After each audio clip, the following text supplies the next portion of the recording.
we're going to be talking about debunking gardening myths. There are so many myths out there, and with the internet and TikTok and Instagram, you know, what do you believe and what don't you believe?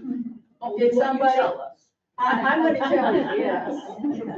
Except there's way too much. We would be here for a month, I think, if we went through everything that's out there. So, Missouri Valley Master Gardeners cooperate with the library to bring you the seed library, the seeds, and the presentations that the Master Gardeners do. Are you unsure what's fact and what's fiction when it comes to gardening? Everybody has advice. And is it a myth? Is it based in fact? Is it scientific? Gardening myths are as common as blackbirds in a sunflower field. There's so many of them. And some have just become bad habits. Well, I've always done this. You know, my mother did it, my grandmother did it. And so we just keep doing it, and maybe it's not the best thing to be doing. While it might be tempting to believe everything that your grandmother told you, there's probably a few tidbits you could do without. That maybe there are better ways of doing things. And as I said, today's technology makes all of these things so accessible, and they're repeated over and over and over again until you think, well, there must be something to this when it's just somebody sharing. So it's important to do some research before you try the latest fad. And I'm going to share with you how to find good information in that cyber world. Oh, I should have gone through those. A myth is a widely held but false belief or idea. Old wives' tale is a traditional belief or idea that's passed down probably for generations. It might be based in superstition, and it's usually not based on a scientific fact. It's typically passed down through the generations. Now, if you really want to find out whether these things work, you need to do a scientific experiment. So you need to plant several plants the way the myth or the old wives' tale tells you to, and right beside them, same variety, plant and don't use that technique, and see if it really does make a difference. And then 1 year probably isn't enough to be able to tell. You probably need to repeat that experiment for several years before you actually know whether it made a difference. A conspiracy theory is a belief that some group or organization is responsible for an event or a phenomenon. And an example of that, do you remember Peppergate? Yes. From a couple of years ago? That a lot of people were buying pepper plants or even pepper seeds, thinking they were one variety, and they all ended up being, I don't know, jalapenos or something. I can't remember what it was. And so the reason that was a conspiracy theory is online, everybody was blaming that on the Chinese. That's where those seeds came from, and the Chinese, either accidentally or on purpose, messed it up so that everybody in the United States was absent the type of peppers that they really wanted. So that's a conspiracy theory, even in gardening. We tend to think of plant problems as being similar to human problems, illnesses, disorders, and we want to stop that problem before it affects the whole garden. This myth encourages us to proceed without diagnosing the problem. So I'm going to tell you, before you go for that, you need to diagnose what's causing the problem. It could be insects, so search that plant carefully. And up in the top two pictures, on the left one, you can see that cabbage worm, and it's eating a hole in the cabbage leaf. So we know that is probably the problem. So you look for insects. In the right top picture, you know what those are? Those little gray squash bugs. When they're teeny tiny babies, before they're those great big shield-shaped gray things. Frass is a technical word for manure. So, can you find it in that top left picture? Yeah, it's right there on the leaf. Even if you don't see the insect, that might tell you that the problem is insects. Honeydew is what aphids excrete, and it's real sticky. So if your plants are sticky, or if they look like they're covered with black mold, because that stickiness is a good food for a mold starting on your plants, which doesn't really hurt the plant, but it sure makes them look horrible. Webs, eggs.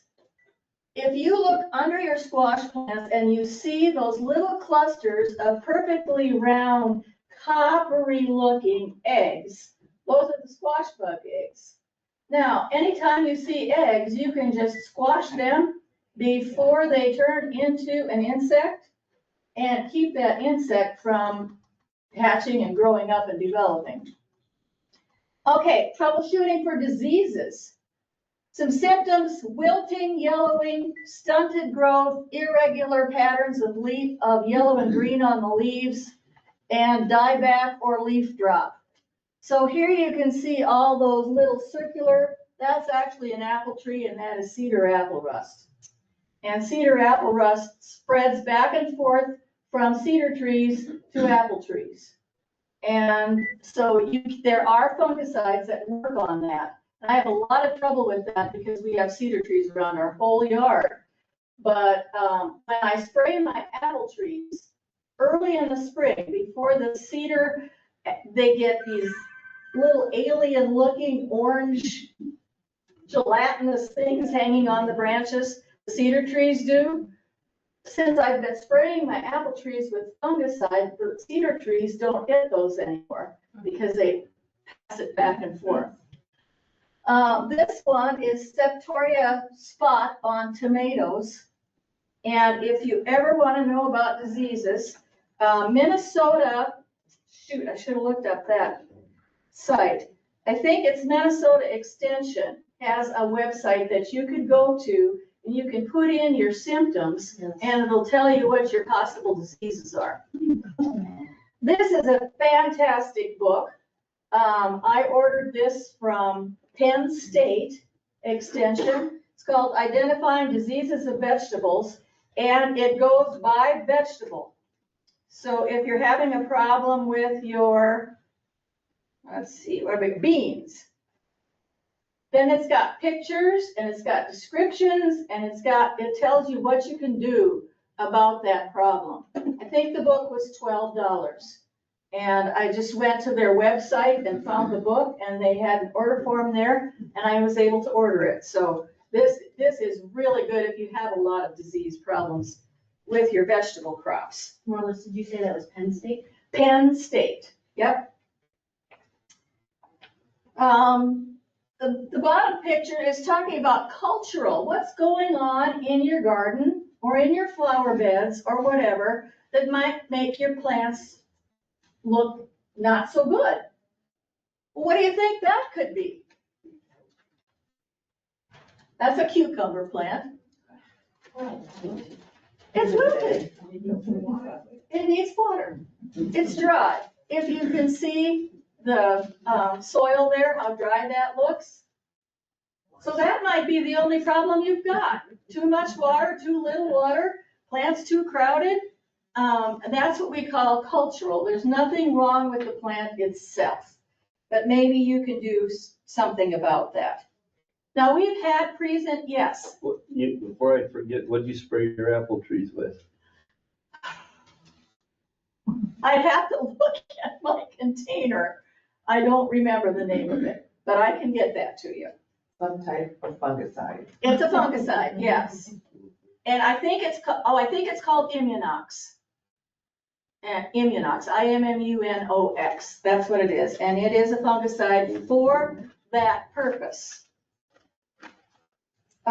We've had presentations both on controlling insects and controlling diseases in our classes before.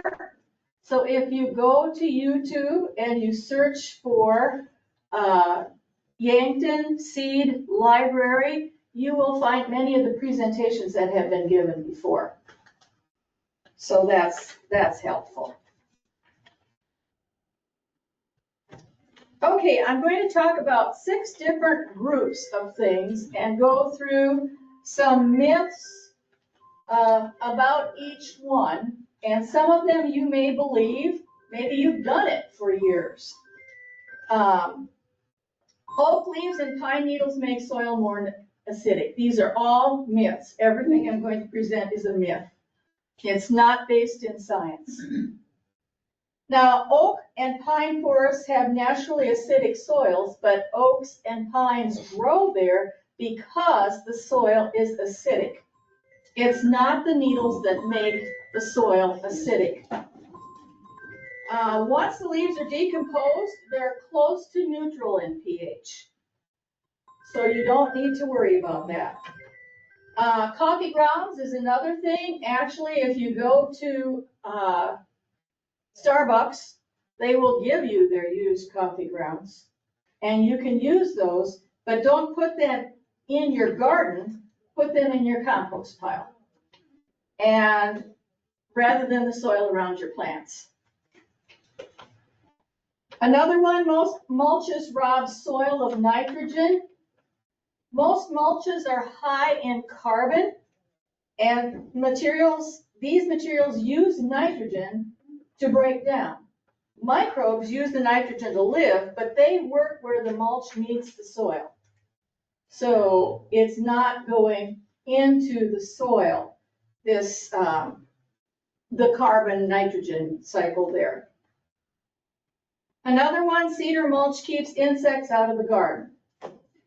And this probably came from people using cedar closets, cedar chests, back in the day when we wore a lot of wool clothing, and the clothing moths actually would lay eggs in there and the larvae would eat holes into your wool garments.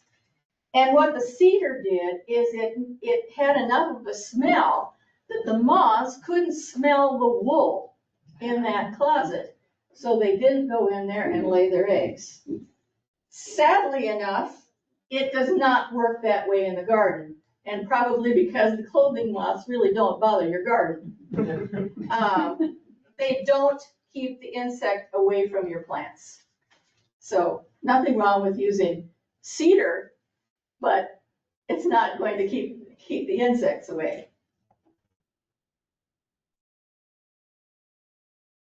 Okay, amend your soil with equal parts manure, peat, moss, and soil when you plant your shrub. When I was 4 years old, my parents gave me an apple tree for my birthday. Aww. And I got to help my dad plant that tree. I can remember that. And I remember and finding dry patties and putting them down into the bottom of the hole. Well, now we know you don't use fresh manure. If you're going to use manure in your garden, it should be aged and maybe even composted. So amending the soil in the planting hole can actually result in a reduced root system, because the soil that you fill that hole with is different than the soil that the roots are supposed to grow out into.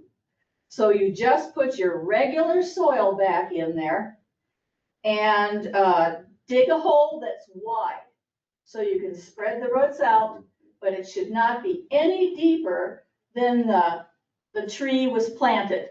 And you want, if your tree is grafted, you definitely want that graft above a soil level. And you can see where the graft is because it's like a little knob on the trunk. So fill the hole with the original soil that you removed, pack it in there good, and if you're going to use amendments, put them on top.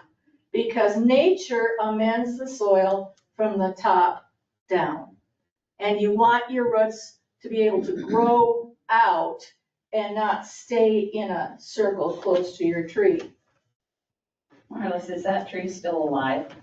That tree lived to be over 60 years old, and a big windstorm came and split it in half, and of course, that was the end of it then. So, yeah, I've had that Sorry, I tree. asked. I had that tree for a long, well, that's a long time for an apple tree to live.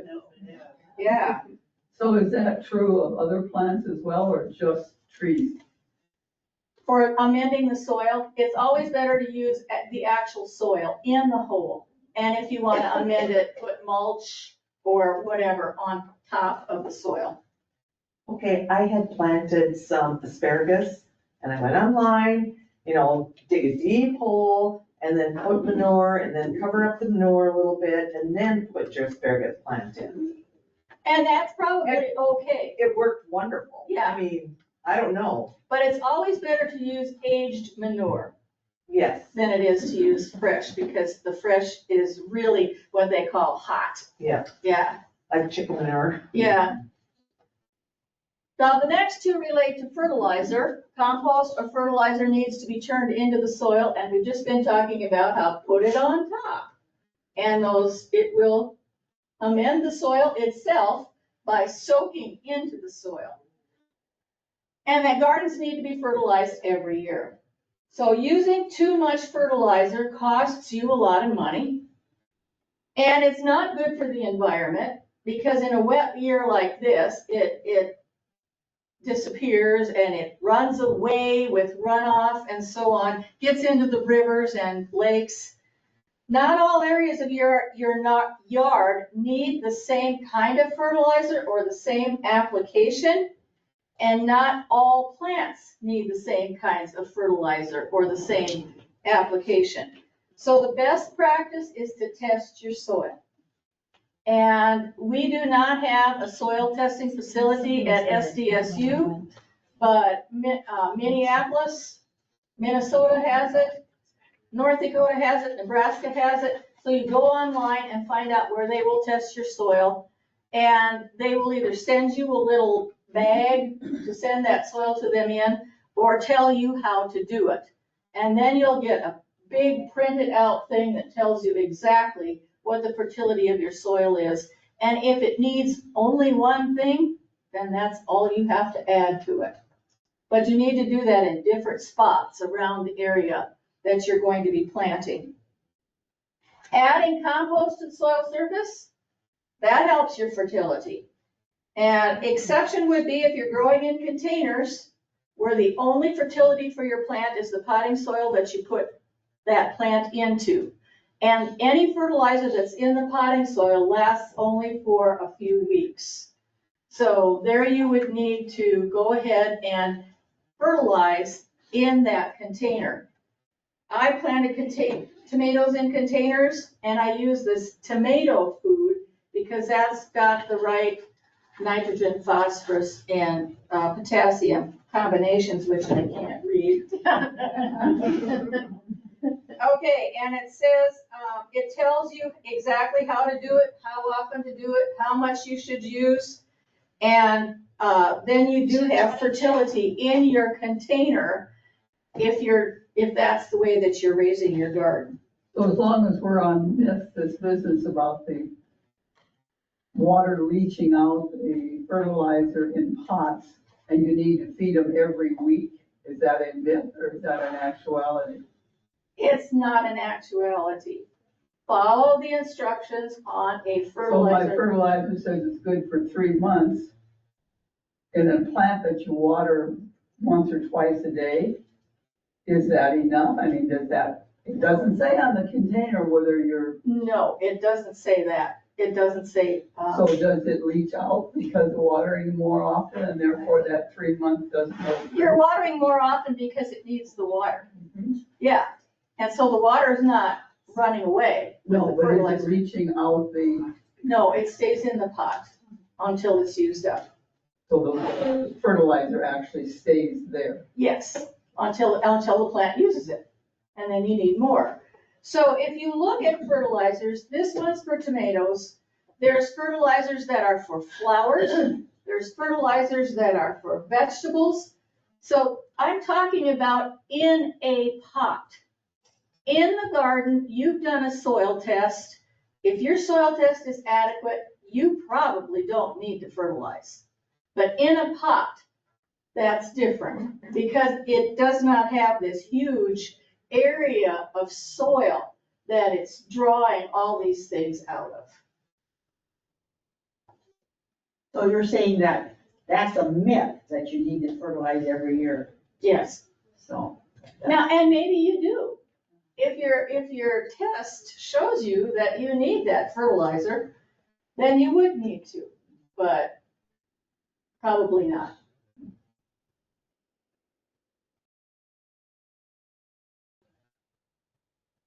Okay, some more myths. Marigolds keep bugs out of the vegetable garden. We all believe that one, don't we? Yes, because we've been told that forever, so many times. Well, the thing is, marigolds won't deter most above ground pests. They don't have a strong enough odor to repel them. The benefits are actually in their roots. And they can suppress root knot nematodes. Absolutely. So you might want to plant marigolds for that purpose. Parsnips Bunny and rabbits. carrots. Yeah, with root crops. Root crops, yes. They have these little knobs that are usually on the crown of them. And when you peel them, which I do, certainly in the root knot nematode, then, Yeah. So, and I have several rows of marigolds throughout my garden. Yeah, I have bugs because she has a problem with root knot nematodes. And so if that's something that can help, great. So what about, do you think it keeps rabbits away? I Do don't I have think any the idea. marigolds I've seen keep that. rabbits away? No, I have I'm seen, pretty sure my rabbits are planting some of them. I have seen rabbits eat those little blossoms just like that. Oh, Okay. sorry. First time in 42 years, the neighborhood rabbit came along and all my green beans. And I thought, well, they're about that tall, they'll grow back. They were just ready to start flowering, they were gone again. Somebody had, as a tour of lawn, somebody had a night moving or motion camera on their garden and they watched the rabbit go up, take a bite out of the stem, and then they didn't like it. But they would go, they're really not very bright ones. So Try the next one do the same thing, so they ate the entire row of beans and didn't leave anything. Yep. And I My husband would say that's a lead deficiency. Can't do that in every. I know, you can't use those in town.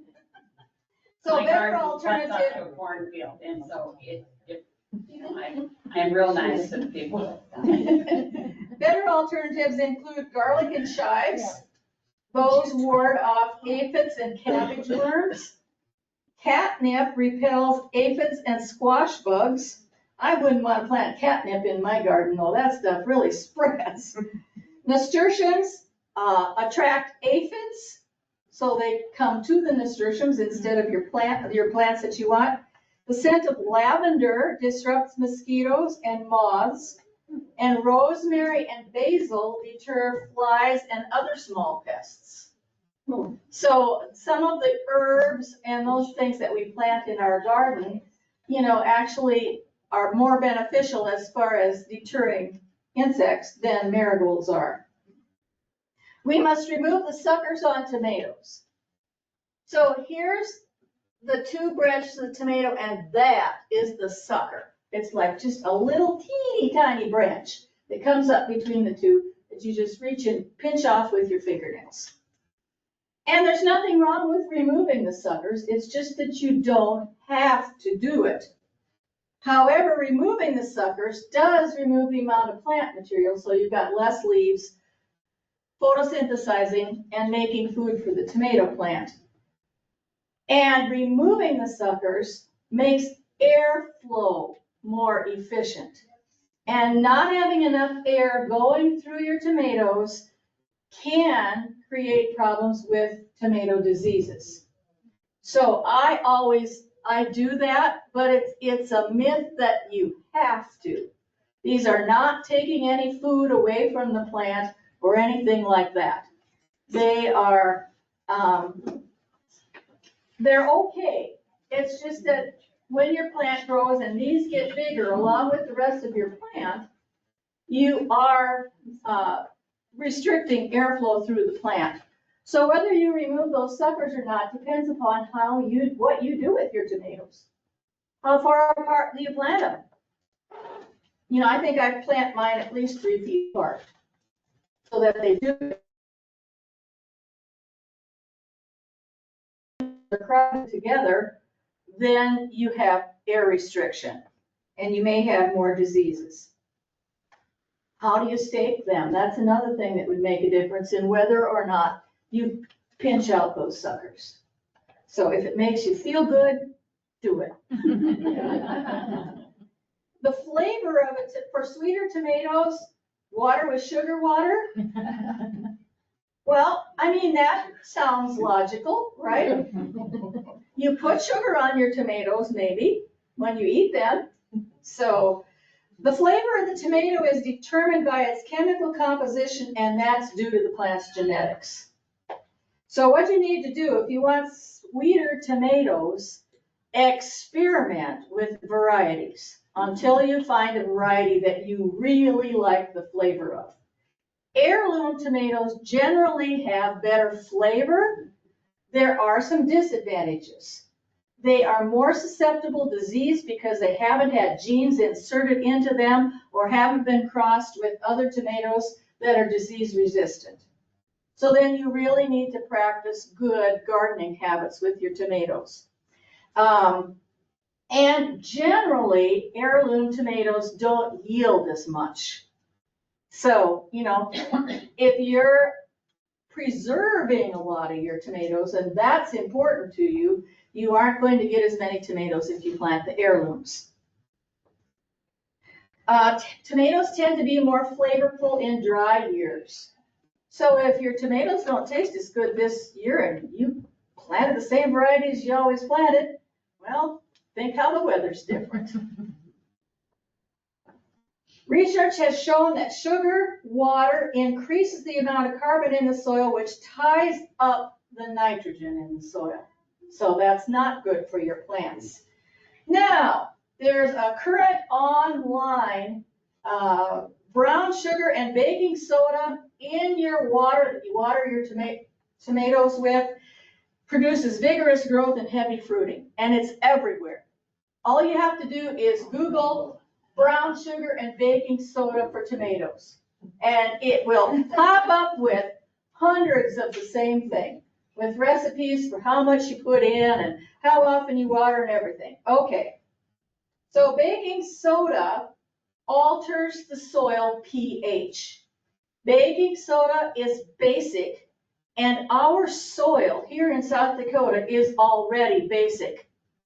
So that does not sound like a good thing, right? If we already have basic soil, we don't want to make it still more basic. That some people use that to on their acidic soil, but we don't have acidic soil around here, so we wouldn't want to do that. In those articles, I did not find how much I'm supposed to give my plant. Do I give it a gallon? You know, do I sprinkle the plant? How often do I water it with this mixture? So it's not very helpful. Too much could actually be toxic. You know, if you're giving this combination to your tomatoes all the time and you're changing the pH of your soil, it could be toxic to your tomato plant. And sugar, we just talked about that. It ties up the soil nitrogen, so it could decrease the productivity of the plants. So, no, we don't want to do that.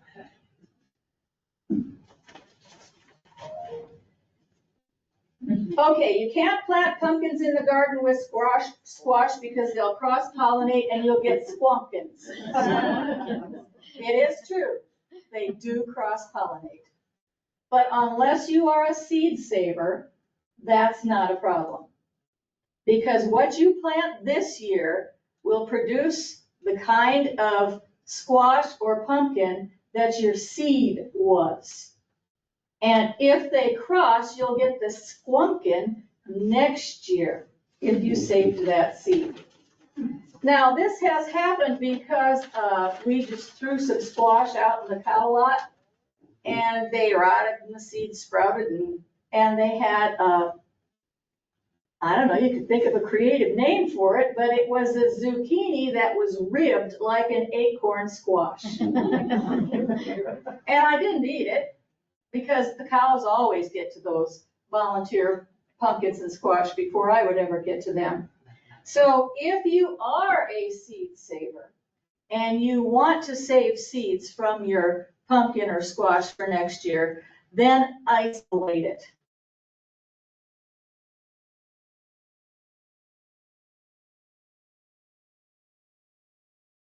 Bees are going to transport pollen from a squash way over there to the one that you're trying to save seeds from. Another myth, for a plant to bear fruit, you must have both male and female plants. Most plants are self-pollinating, and some produce male and female flowers. So if you look at that top picture, the bottom one here, the flower, see the little zucchini attached to it? That's a female flower. As soon as that flower bud is there, you can see the little fruit that's going to be there, whether it's a cucumber or a zucchini or whatever it might be. The flower right above it, there's no fruit on that one. That's a male flower. So the bees go from the male flowers to the female flowers. And if you want to, you could pick that male flower off, tear the petals off, and then take that flower and go to the female flowers and pollinate them. So if you don't see any bees around, you could try that. Now, there are some fruit trees that are, some plants won't produce fruit unless you have a male and a female plant. Mulberries are one of them. Have you ever noticed that mulberry trees, some of them are loaded with fruit and some have no fruit?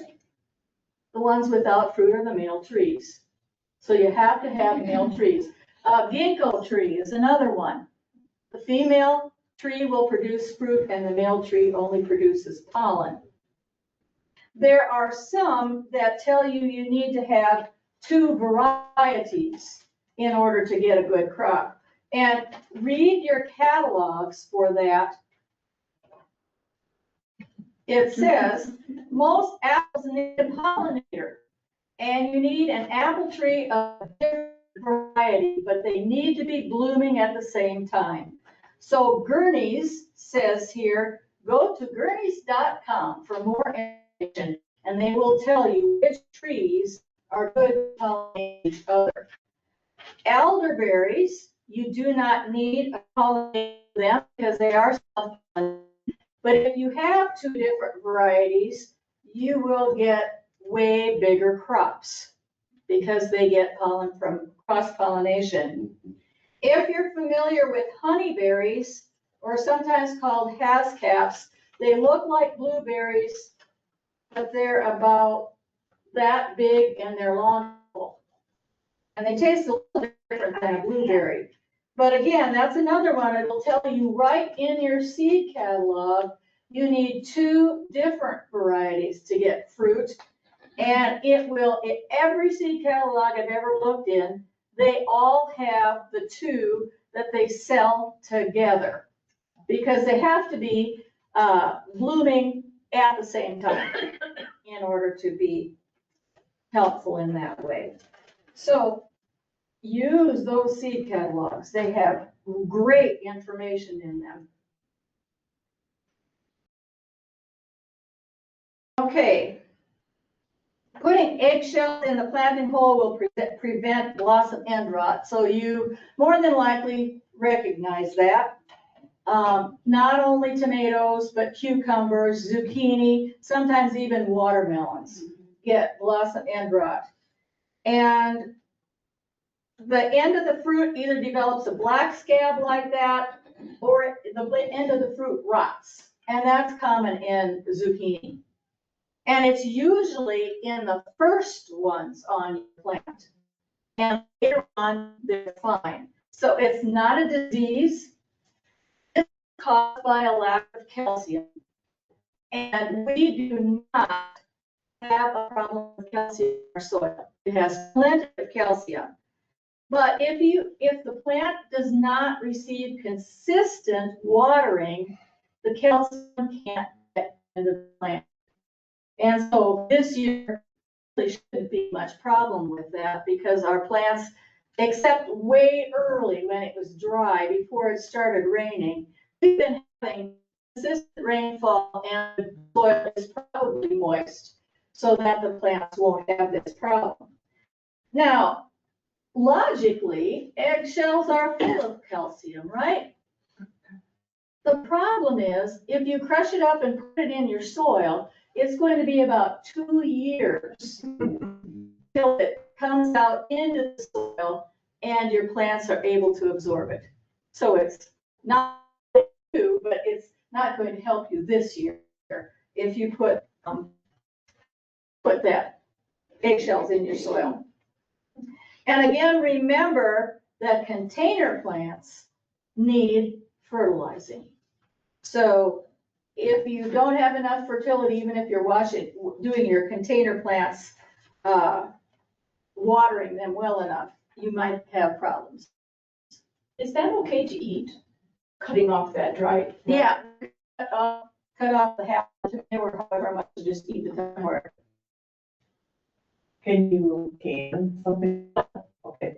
Well, it would look horrible. No, I mean, like, Oh, if you cut the top part?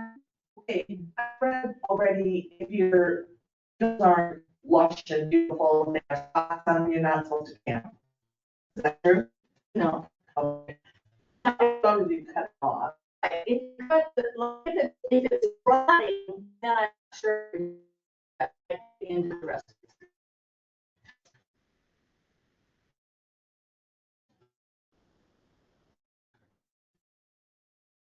Okay, now we're going to add this part is less work, annual garden and perennials for years and are winter hardy. Well, a perennial garden is the most hot.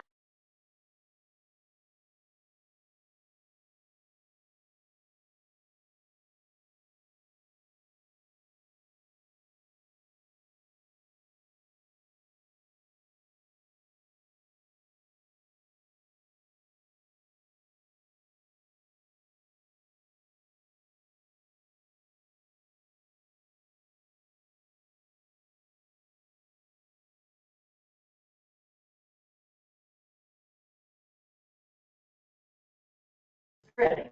You know, if you let it go to seed and then they've got these plants all over the place, that's probably what's spreading. Some perennials return reliably year after year, and some have a short lifespan. So to keep a perennial bed looking its best, you have to control the overly vigorous, prop up the floppy, deadhead or cut down the tired, pull or transplant self-sown seedlings, and replace plants that don't thrive. So that's a lot of work. And it continues throughout the growing season. You always have to be watching and taking care of what's going on. And weed control is ongoing. Now, annual gardens are easier because they totally clear that area every year. You know, you pull out the plants, you dispose of those, you probably till it or whatever. And so that really is easier, even though it's a lot of work getting it ready. in the spring. Digging it up and fertilizing it if it needs it, and planting your plants and those types of things. And some of those plants will need the same type of care that we've already talked about. But the other thing is always know what your zone is. And Yankton is in zone 5. And so don't try planting something, that will need to be in zone 7 or 8. There are a lot of things that we raise here as annuals because of our winters that farther south are actually perennials. Like rose is one example. Ants help peonies open. And that's a legend. The myth is that the buds have a protective covering and they won't open up unless the ants chew that protective covering away. The truth is the bud will open on its own, and the ants are there because there's sugar in that coating. And they like that sugar. In fact, the concentration of sugar in plants is 20 to 25% compared to 10% in the soda pop we drink. So it's really sweet. Well, where does sugar come from? Sugar cane, corn, it comes from plants. Maple syrup, it all comes from plants. And the ants know that.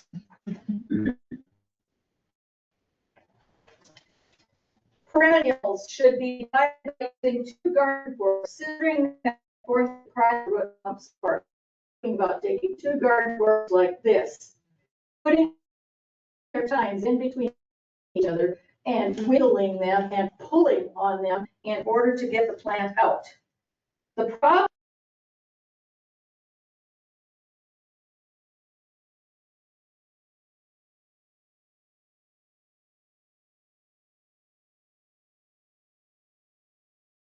into the soil around the plant, cut all the way around it, and then pry from the outside, bring that whole plant out, and then you can cut the roots neatly into pieces and replant them at the same level they were growing.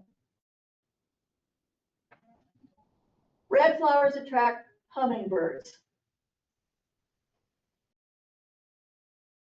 The color isn't there to entice the birds, it's there to entice you to buy the hummingbird feeder. It's not that hummingbirds don't like red, they like red, pink, orange, purple, different colors. What they're most attracted to is the shape of the flower. So they like flowers that are tubular. Bee balm, bleeding heart, columbine, coral bells, fuchsia, gladiolus, hollyhock, petunias, salvia, snapdragons. Hummingbirds like all of those. And if you really want to attract hummingbirds, you can hang your hummingbird above your flower bed where you've got these flowers that attract the hummingbirds. In fact, studies have shown that hummingbirds, if you move that feeder, they go back to where the feeder was, and they don't go back to where you put the new feeder. And so they don't need to have red sugar water either.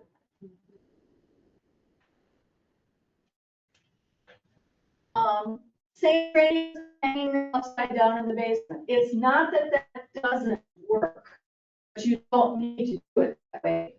As far back as the early 1900s, gardeners have been shaping soil from the roots of geraniums and then storing them upside down in a cool, dark room in the basement or in a root cellar or anything like that.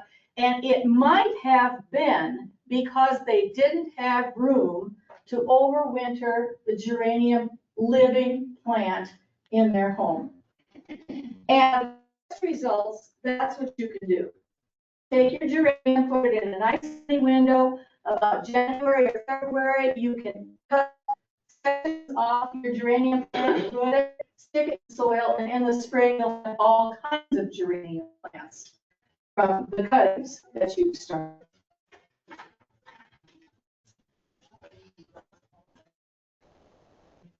Deadhead roses by cutting down the set of 5 leaflets. Now, editing is removing those blooms that are unblooming and they're wilted or they're brown and they're not very attractive. So you can get ahead, repeat flower shrub roses and roses that bloom only once, but do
tree that's whipping around like that, it probably needs to be staked. And John Ball, our tree specialist in South Dakota, says you put 3 stakes in and then you loosely just wrap. Okay, there's 2 stakes. So you would take like a strap, wrap it around the stake, go around your tree stake, and then around the tree and over to the 3rd stake. Keep it loose. Never tie it directly to the tree, and the tree should be able to wiggle in there. If you plant a small tree, it probably won't need to be staked. And in fact, smaller trees develop better root systems and actually grow faster. So if you planted a small tree beside a large tree, and 10 years later, the small one is probably bigger than the one you bought and spent a lot of money.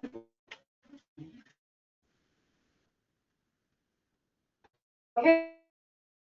The burlap around the wall and that use okay, because the burlap was an all natural material that rotted underground, but it no longer gets treated to retard decay.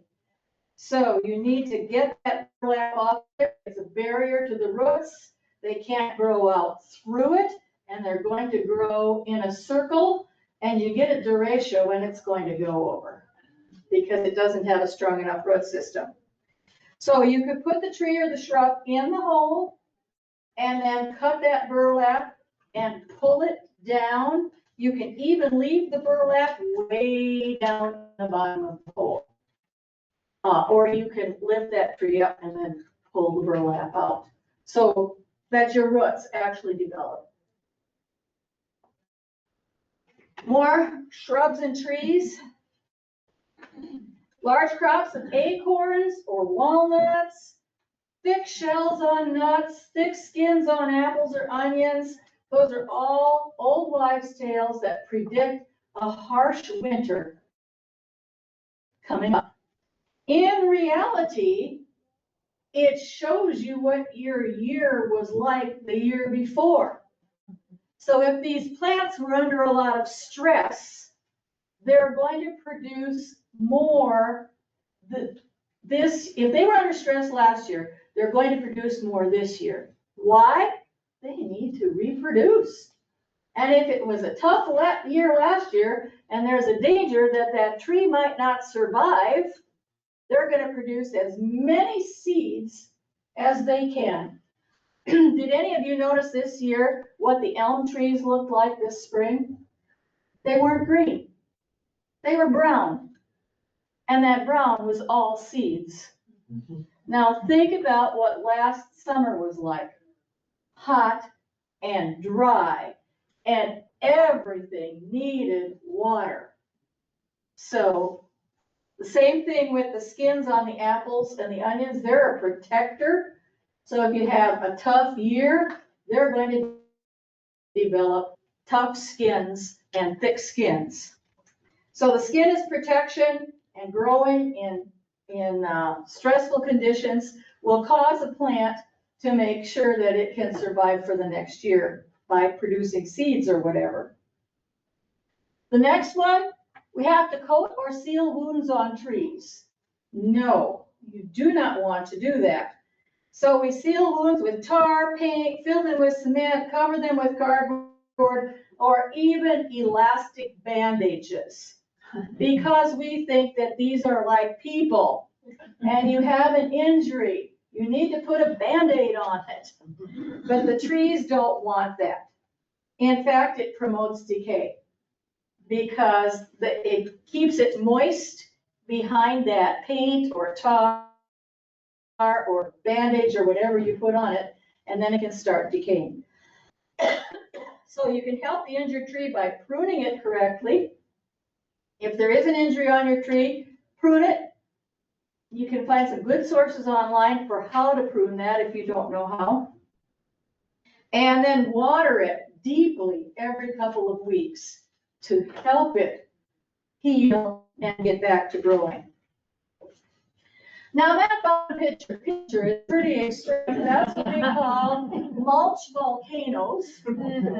And most people don't put quite that much mulch around their tree, but you do see these piles of mulch around tree trunks. That keeps moisture in there behind it along the trunk. And that can cause decay, it can cause disease, it can cause insect damage. So the correct way to mulch to keep your soil, conserve moisture and keep weed growth down. It's a good thing to do, but spread it about 2 to 3 inches thick all the way around the growing area, the root area of the tree, and keep it at least 2 inches away from the trunk of the tree itself. Pests and diseases. Household cleaners make good garden remedies. Those we eat fire with the salt box.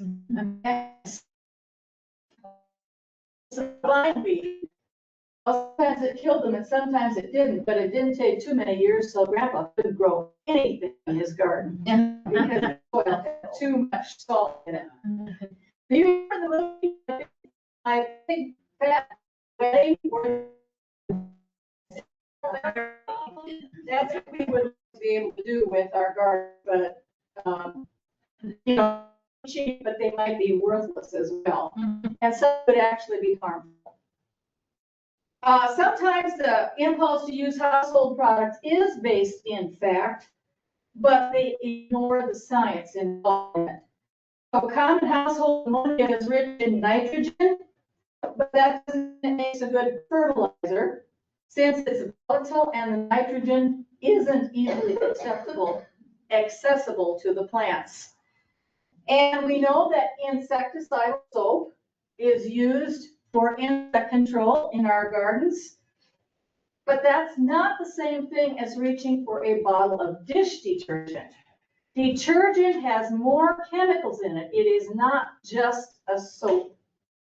And some detergents might dry the foliage up or make the leaves more sensitive to sunburn. And I know you wouldn't use it straight on your plants, but even mixing it with water, and yes, you can find recipes for that online.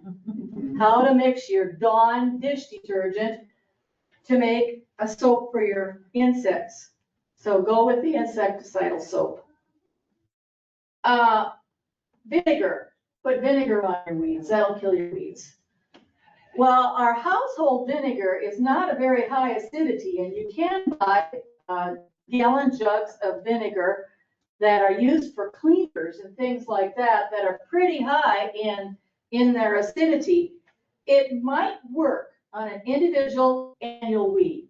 It will not work on a perennial because it's not going to get down to the roots, and that's what it takes to kill a perennial weed. And baking soda helps control powdery mildew, but you have to use it really regularly. And by that time, you've used too much and it can become toxic. So also vinegar, baking soda can change the pH of your soil if you use it consistently. So you don't want to do that. In order to control your weeds, practice good weed control. Sorry, that means hoeing, pulling, whatever, getting rid of them that way, and preventing them from going to seed. And mulching also helps control your weeds. Maintaining good soil fertility helps control your weeds because you've got so much plant growth there that the weeds can't get through there. Okay, there's an easy way to control weeds if you just use this product. You know, whether it's your vinegar or your baking soda or whatever. There's always some product out there that's going to do miracles with controlling your weeds. Well, probably not. Gum in the tunnels of burrowing animals will clog the animal's intestines and it will die. Exterminators have reported that when they visit property to trap and remove animals such as woodchucks, they find all kinds of gum in the burrows. Wrapped, unwrapped, bubble gum, you know, whatever. And it's all lying around the animal's den. They are not eating it. So fencing, traps, repellents, motion activated sprinklers, all of those are more effective in controlling burrowing animals. I think this is the last page. Pests and diseases. Chewing gum doesn't do anything? Because a master gardener had told me once. I do it at the community garden. Yeah, sure. If they've tried it, they might say it's gonna work, but it doesn't. Because the animal won't eat it. Myths, goldenrod coffee fever. No, there's ragweed, there's goldenrod.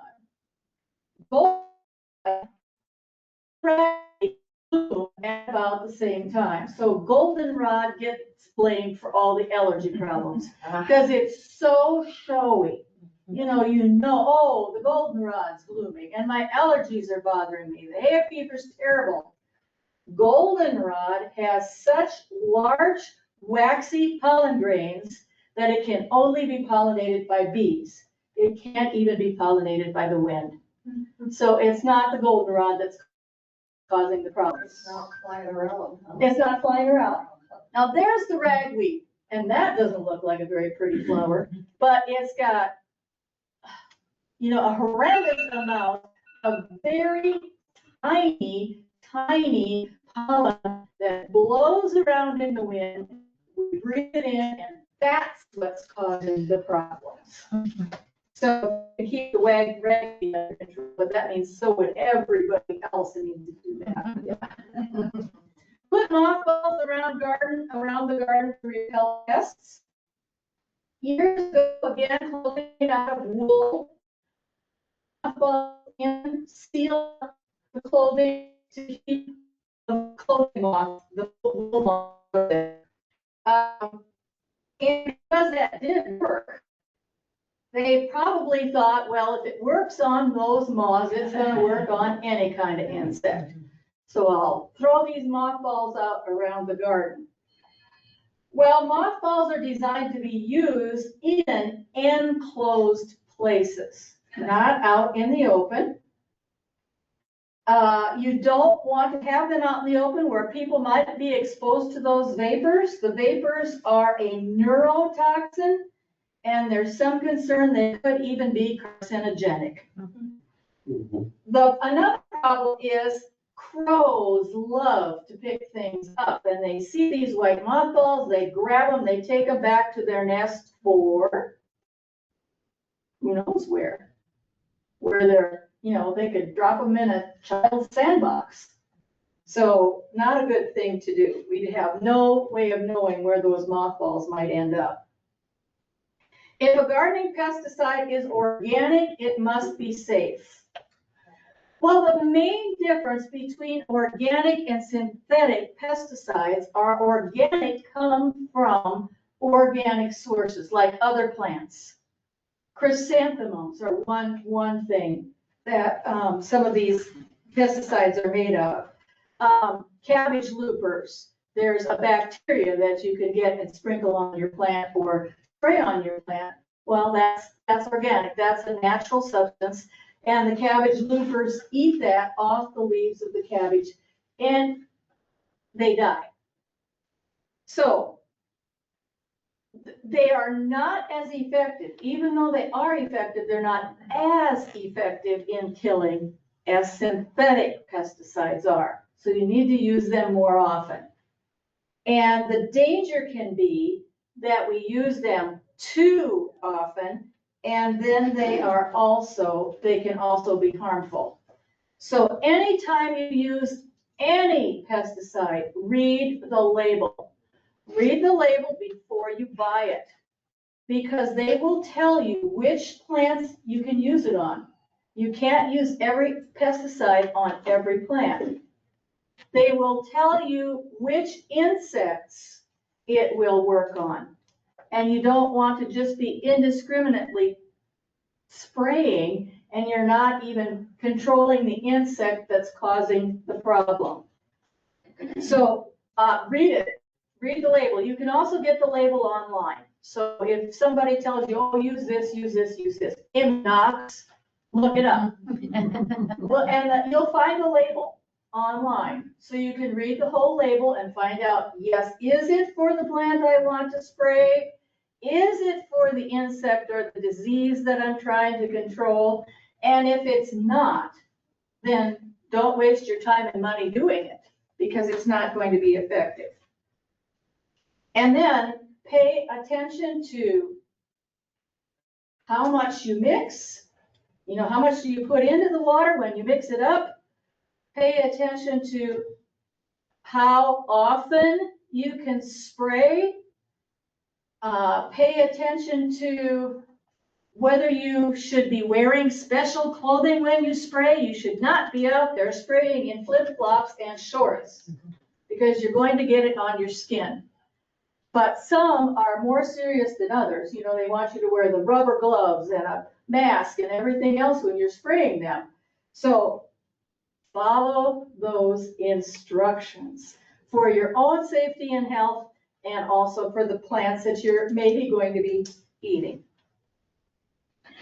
This garden hour, I don't know if you're familiar with garden hour. It's on every Tuesday night at 7 o'clock. It's through South Dakota Extension, and their professors and experts from SDSU give the presentations. And the one on July 1st was all about the comparison of synthetic and organic pesticides. And so you can go to extension.sdstate.edu garden hour, and they'll give you the list of all the YouTubes that they've done this year. And that's one, if you're thinking about spraying, I really would recommend watching that one because he does an excellent job of explaining the organic and the synthetics.